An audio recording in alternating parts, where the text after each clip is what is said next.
बस बस भैया, हाँ ये वाले रहने दो, वो डाल देना और ये माला भी डाल देना जरूर। जी सरदार जी। अरे सरदार जी, आप ये दिए क्यों ले रहे हैं? क्या मतलब भाई साहब? दिवाली तो हम हिंदुओं का त्योहार है ना, आप क्या करोगे बना के? कितने हो गए भैया? 100 रुपए हो गए सरदार जी। ये लीजिए भैया। देख भाई, अब खालिस्तानी भी दिवाली मनाएंगे। क्या बोले जा रहे हैं भाई साहब आप?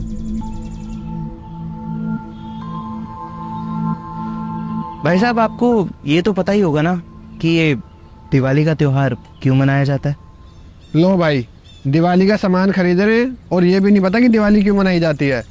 उस दिन ही श्री राम जी रावण को मार के आए थे वापस अयोध्या। बिल्कुल सही। बल्कि सिर्फ इतना ही नहीं, दिवाली हम इसलिए मनाते हैं क्योंकि इस दिन अज्ञान पर ज्ञान की, अंधकार पर प्रकाश की और बुराई पर अच्छाई की जीत हुई। खैर, ये दिवाली आपका त्योहार है, आपका ऐसा कहना है ना? तो मेरे एक दो प्रश्न और हैं इस त्योहार के बारे में, आप बताएंगे मुझे? अरे हाँ भाई, पूछ पूछ, सब पता है मुझे।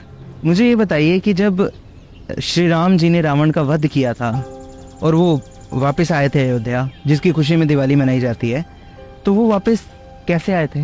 भाई जैसे गए थे वैसे आ रहे होंगे ना वापस अपनी सेना के साथ। अच्छा, अब ये बताइए कि रावण ने जब सीता मैया का अपहरण किया था तो उसने सीता मैया को कहाँ रखा था? अरे कहाँ रखा, क्या मतलब? भाई जेल में रखा होगा ना, बंदी बना रखा था तो।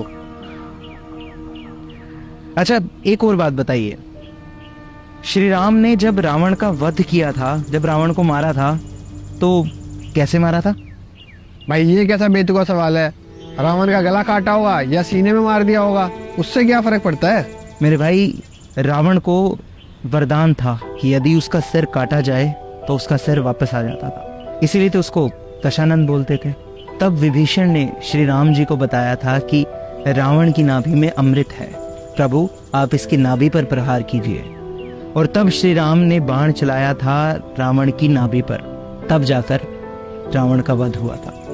और रही बात पहले दो प्रश्नों की, तो मैं आपको बता दूं, सीता मैया को रावण ने अशोक वाटिका में रखा था और श्री राम और बाकी सब रावण का वध करके पुष्पक विमान में वापस आए थे अयोध्या, और उनके आने की खुशी में ही दिवाली मनाई जाती है। खैर, ये सब तो हो गई आपकी बात, क्योंकि आपके कहने के अनुसार दिवाली सिर्फ आपका त्योहार है ना।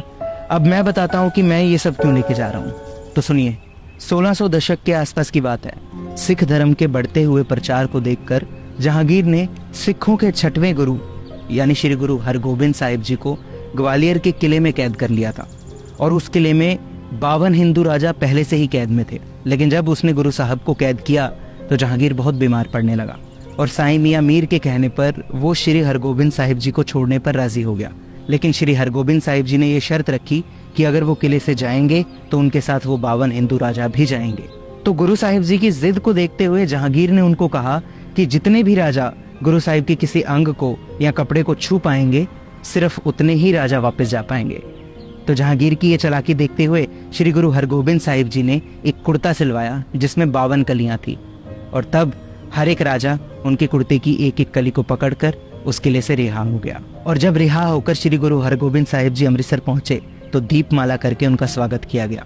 इसलिए हम दिवाली वाले दिन बंदी छोड़ दिवस मनाते हैं। और भाई साहब, एक और बात कहना चाहूंगा आपको, त्योहार किसी धर्म का नहीं होता, यह तो एक खुशियां बांटने का जरिया है। त्योहार भले ही अलग अलग हो सकते हैं, लेकिन खुशियां सबकी एक जैसी होती हैं। और किसी पर तर्क करने से पहले उसके बारे में जान लेना चाहिए। उसके बारे में ही नहीं, कम से कम अपने धर्म के बारे में ही पूरा ज्ञान रखिए। चलता हूँ। जय श्री राम, सत श्री अकाल।